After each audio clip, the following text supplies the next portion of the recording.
You're listening to Soundside on KUOW. I'm Libby Dankman. Let's start with 3 facts. Black women face higher rates of uterine fibroids compared to white women. They're less likely to get accurate diagnoses for endometriosis, and they're twice as likely to die from uterine cancer than white women. My next guest considers these disparities part of the evidence for a broader health crisis in gynecological care for Black women. Why hasn't the medical community done more to address these problems? And how can patients and practitioners navigate a system that consistently overlooks Black women? Dr. Kemi Doll explores those questions in her new book, A Terrible Strength: The Hidden Crisis of the Black Womb and Your Survival Guide to Healing. She's a professor of obstetrics and gynecology at the University of Washington, and she joins me now. Dr. Doll, thank you so much for being here. Thank you for having me. I'm so happy to be here. So I want to go back to when you first started working in medicine. What did you notice about how Black women's health was perceived and treated in the field of gynecology specifically? Yeah, I feel the first impression that I had was it was just simply a settled fact that Black women were kind of more likely to get these certain diseases and conditions. And in almost anything we looked at, they were more likely to be like worse off, have more severe disease. And that's just the way it was. So my first impression was just literally learning, these are now my words I'd use today, literally learning that like Black women's bodies are broken. And that's just how it is. And it really took a combination of me learning to practice medicine with that perspective and make mistakes on top of recognizing my own conditions that I had that went undiagnosed because of how different my personal threshold of pain and suffering was compared to what I thought it had to be. But unfortunately, yeah, that's where it really began, was just this like kind of essentialist idea that Black women were broken. What surprised you the most when you were starting this journey and kind of understanding this problem more? Was it the way that you yourself were overlooking things in your own body, or was it something that you observed as like a pattern in your practice? I think it was, I mean, I apologize for answering with both, but it was, so I would say that it was a pattern in my practice, in recognizing what I am very happy to call a differential threshold of suffering that I saw with my Black women patients, where you learn, you're constantly taking care of people. You learn what pain looks like. You learn when people are tired. You start to get used to those kind of clinical soft skills. And they were often distorted in my Black women patients because they could function at just much more severe levels of disease. And so, in the book, I talk about a woman who came in for a pap smear who had a hemoglobin of 4, which is a lab that indicates just like severe, life-threatening, basically anemia, like the kind of result that if somebody was in the hospital, you get like an alarm, like red alert, this person really needs a blood transfusion. And she was just coming in for like a routine pap. And she was working and all the things. And it was those kind of experiences, and that one in particular, that really made me realize that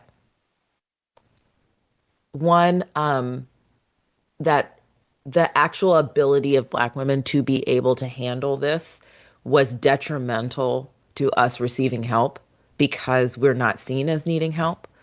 But also that my norms of like what a suffering woman looked like was very skewed, and needed to be updated.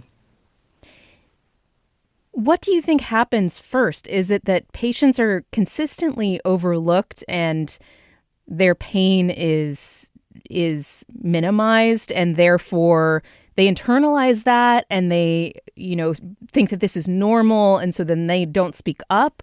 Is it that patients themselves, are too focused on helping others and maybe have just somehow accepted this systemic Hmm. acceptance of pain in their bodies? Like, how do you think this this happens? I mean, I know Yeah, that I mean, the underlying answer to a lot of this is racism. I'm just going to I was say gonna it. say, like, I think, but I'll even go a little bit more specific. It's like, yes, racism, but also like the literal historical context of gynecology does matter here. So, when you do some digging, and thank God for the historians, because I learned from them, and you learn about how in not just one area, not just like one anecdotal story, but how common it was for gynecologists to, one, both examine and ensure enslaved Black women, to say, oh, yes, this person can produce. So, like, really, really seeing Black women just as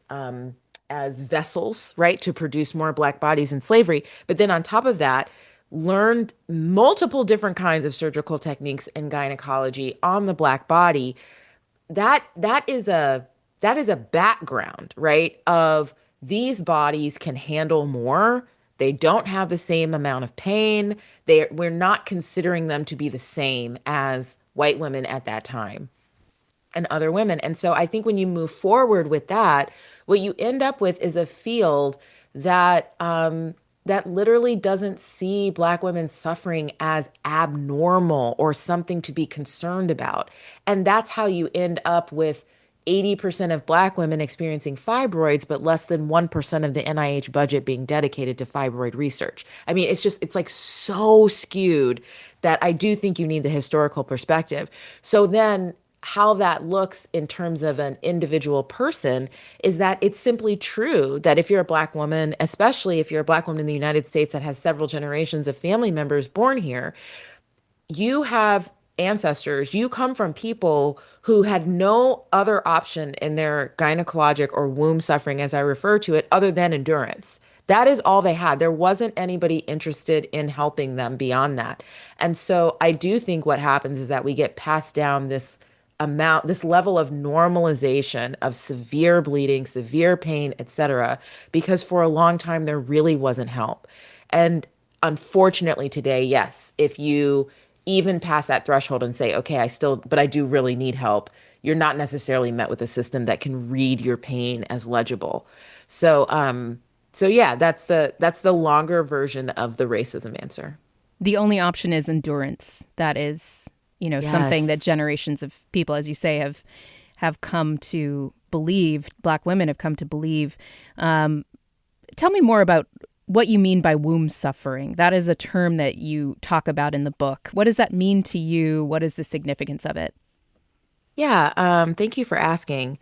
Um, so I invoke the word womb on purpose. I know it's not a medical term. It's certainly not one that we use in medical school at all. But in all of the research that I do, which focuses on hysterectomy and endometrial and uterine cancer and talking with Black women around the country, and also just as a Black woman and the ways that I've experienced gynecologic care, you just can't talk about, like, the uterus just does not exist as this disembodied anatomical thing that doesn't impact people's lives. I really think that you want to compare it to the kidneys or the heart or the lungs, like there is just more of a cultural relevance and meaning to this organ and how it impacts almost every part, honestly, of a woman's life when you really dig into it. And so, womb suffering is that inappropriate inheritance that Black women have received that teaches us to endure severe gynecologic disease, cramping, bleeding, pain, fibroids, endometriosis, up to and including uterine cancer, which combines with a medical system where bias and neglect is the norm when it comes to Black women's uterine conditions. And those forces together is what I call womb suffering. And what I mean, I desperately want to shift and transform that narrative in all the ways that it plays out for good.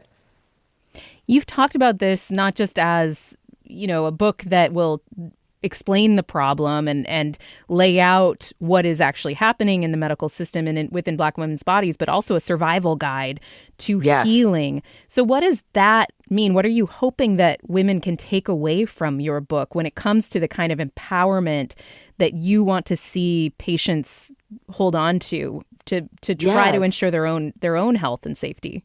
Yes, I think yeah, I because I'm also a problem solver. So I'm like, I never wanted to write a book that was just like, here is the problem, somebody do something about it. So I think it's a few things that, to me, make it a survival guide. Also, really deliberate choice of language because you can't tell a group of people, Black women in this case, and I know a lot of other women will relate. My lens is through Black women. You can't tell a group of people that's been mistreated so consistently. And I actually make pains in the book to describe like what is happening today, lest we just have a historical lens to run to the gynecologist, right? Now that like run, I mean, you have to arm them with information and with a level of empowerment so that that interaction goes better. But I'm also a gynecologist myself. I'm a physician. So I also want to teach and shift my colleagues about how these interactions go wrong so often. So it's a survival guide because it doesn't just contain like the scientific information and the very simple and friendly and clear explanations about what these conditions are and what's going on in your body and also like what we are actually doing as gynecologists. Like I feel like I'm kind of pulling back the black box of like this is how we think about things, this is how we diagnose things, but it's also giving people the language to use to try to interrupt these kind of biased interactions that happen a lot. So the kind of language that will click a gynecologist or your physician into thinking about your problem in a different way and not assuming, oh, it's just a normal period, or not assuming, oh, it's probably just your fibroids. We don't need to investigate any further. So that's why I think of it as a survival guide. And then lastly, like I think it does come back to that womb languaging question, which is that holistic is really the intention. So I also, I talk about physical activity and I talk about our emotional management and therapy and all of those things. Because again, uterine conditions, gynecologic conditions impact people's entire lives. I have heard from my female friends, including Black women friends of mine, who say, I will seek out a doctor who is a woman, or I will seek out a doctor who is a Black woman specifically, not just to OBGYN, but like in general, because they worry about being listened to in a doctor's office. What do you think about that? Do you think I mean, it's not viable for everybody, but what do you think is behind that? And what do you make of that impulse to kind of say, I am worried about being listened to, and so I'm trying to find somebody who looks like me, who I trust more to listen to me in the doctor's office? Certainly. Well, one, I understand it. I feel the same way. It makes me think of being a medical student, like, 6 weeks into medical school, literally don't know anything in a short white coat. And yet still I could walk into a room and if the patient was Black and they saw I was Black, their whole eyes lit up and they relaxed and they were like, oh my God, thank God you're here. So it's real. That sense that I have an ally here. It doesn't even necessarily mean it's always accurate, but it is real. And I think it speaks to it's especially for Black women, I will just say it speaks to the fact that we are subject to intersectionality and we do deal with racism and sexism together. And that constant armoring up that you do, especially in more institutional spaces, is not an easy thing to turn on and turn off. But when you see somebody that looks like you, I mean, in the literature, we call it race concordance in terms of physician and patient. We know that that actually does result in higher quality outcomes. It does result in better health outcomes. I mean, this has been studied. So I get the impulse and I understand it. And yet, and I also mentioned this in the book, if today millions of Black women, college students today said we're all going to go become gynecologists, it would still take 8 to 10 years before any of them would be able to see anybody. So it is not viable for most people, which is why the whole field is responsible for closing this gap. It is so similar to other things we talk about in the United States, right? Even if you do not feel personally responsible or personally that you are mistreating Black women or you are responsible for what has happened to your Black woman patient from another provider, you are still responsible for closing the gap. As gynecologists today, we still inherited this unfortunate history of the field. So we need to close the gap. And that is why there really is, the book really does speak to my colleagues as well, in not a holier than thou way at all. And I have messed this up before. I will share my own mistakes so that we can all do better, for Black women. As a society, we're not there yet, but we have started talking about these problems more openly. Yes. This has become a topic of conversation that, you'll watch like The Pit on HBO, and they'll, bring up disparities in healthcare outcomes and Yes. even I think gynecological issues They like for have. Black I'm women. very impressed. Was that Yes, right? I yes, feel like I remember an yes. episode.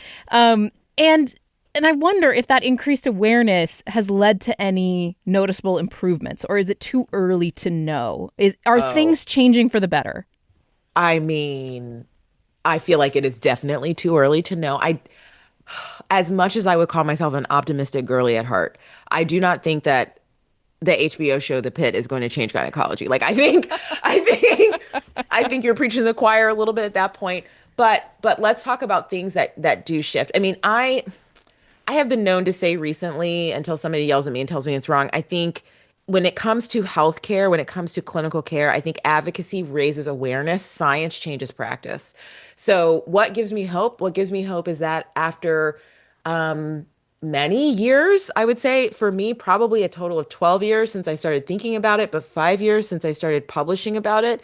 And others have now also started to do the research. We're finally changing the guidelines about how we diagnose uterine cancer in this country. And the American College of Obstetrics and Obstetricians and Gynecologists just last month finally updated the guidelines, recognizing that the ultrasound triage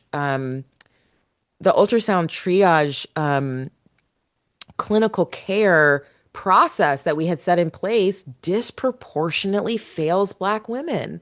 And when you're talking about a uterine cancer that is fatal, that has fatal consequences.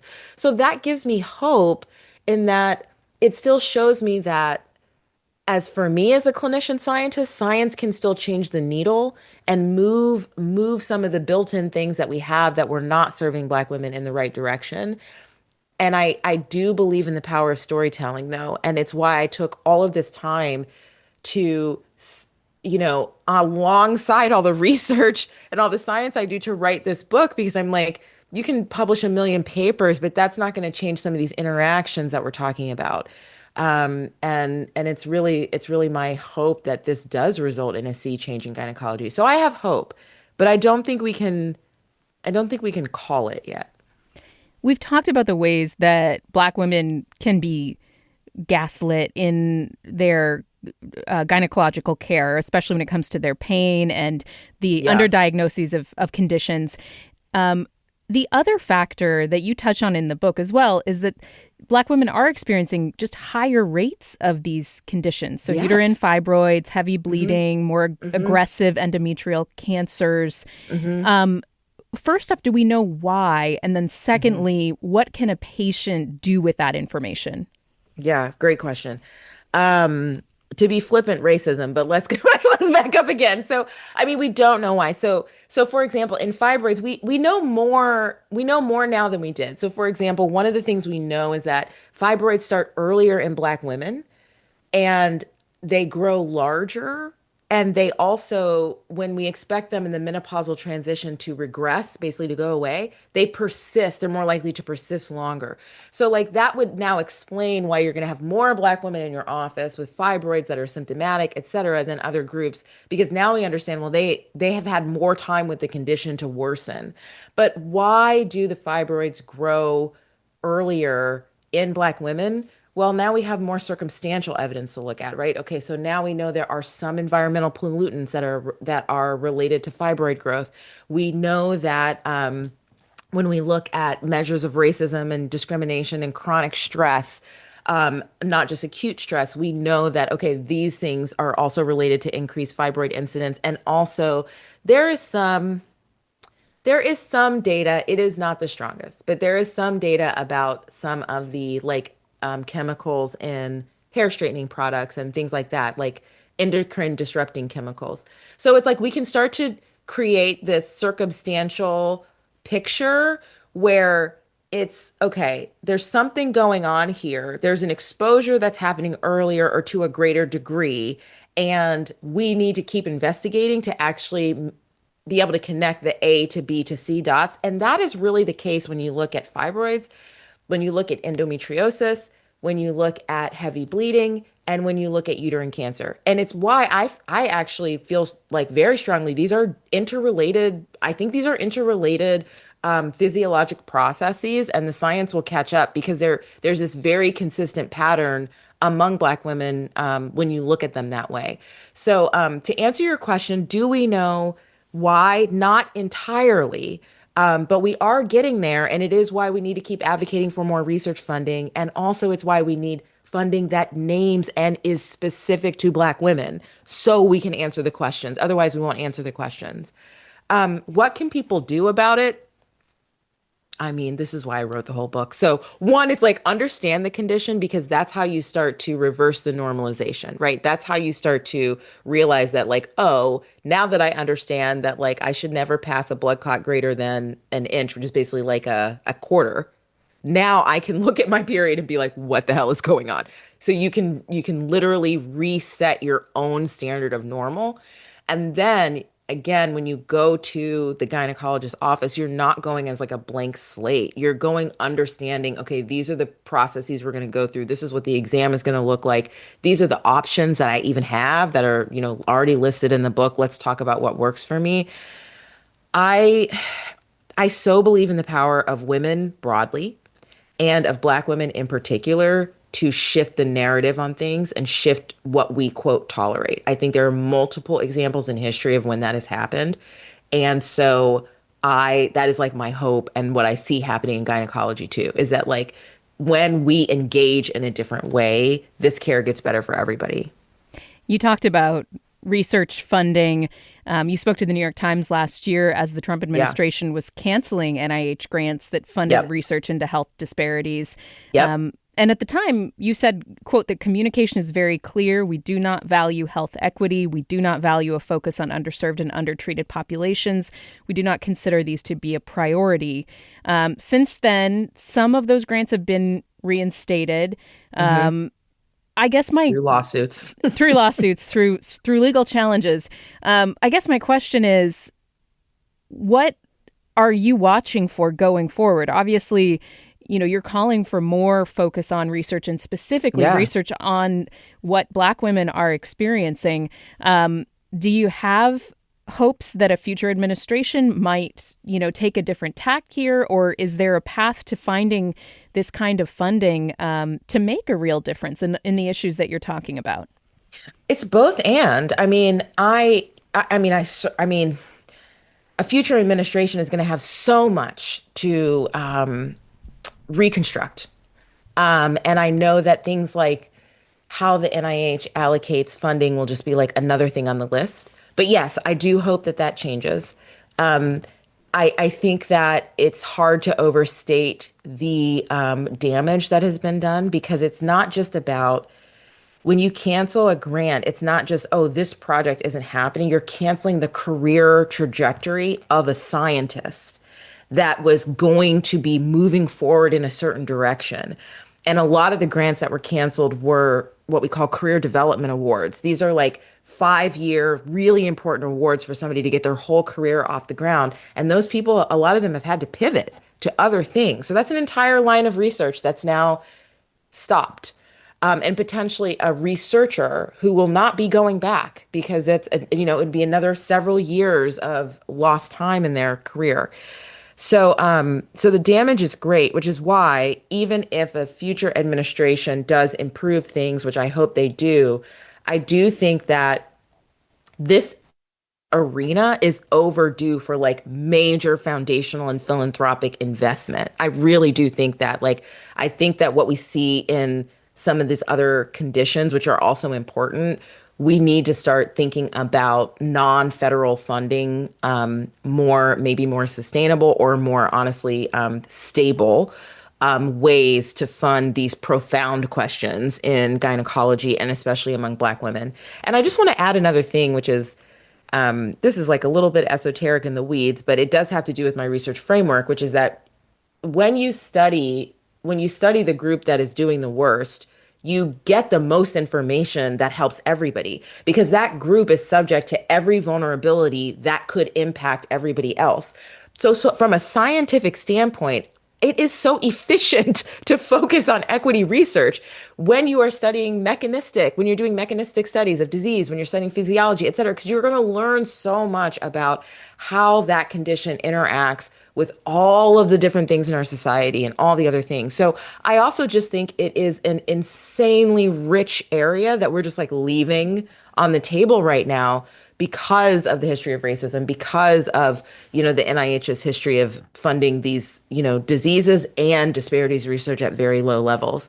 So yeah, I'm also calling for that. I'm calling for the Mackenzie Scotts. I'm calling for everybody who is interested in reproductive freedom and reproductive health to recognize that there's a whole arena here that is ripe for funding and support, and it will help all of our gynecologic health.